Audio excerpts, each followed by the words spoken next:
Ikasampung araw. Ano ang ibig sabihin kapag sinabing ang pananaw ay palagian o permanente? Sagot, hango sa aral ng Batanggenyo. Kung nabigyang bisa na ang pananaw sa salita ng Diyos at karanasan ng tao at simbahan, hindi na ito basta papalit-palitan. Hindi tulad ng nangyayari sa kapaligiran, bawat pamahalaan, bagong bisyon. Bagong nahalal, ibang bagong hangarit proyekto. Panibagong programa na naman. Ang maliwanag na pananaw ay minsan lamang. Malawak ang sakop, sukdulan sa maaabot at paroroonan. Hindi pinapalitan ito, ipinagpapatuloy lamang. Hamon sa pamilyang Batanggenyo.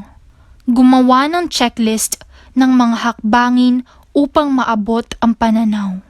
Salita ng Diyos. Ayon kay Santiago, 1 kabanata, sa 17 talata.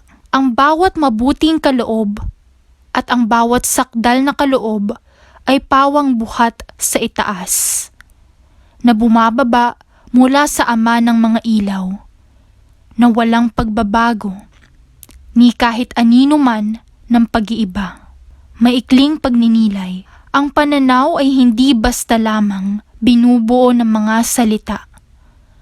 Masusi ang proseso ng pagbubuo nito na kinakailangan ng pagninilay, sapagkat sa tulong ng pagtatagpo ng salita ng Diyos at karanasan ng tao at simbahan, isang permanenteng pananaw ang nabubuo. Turo ng simbahan.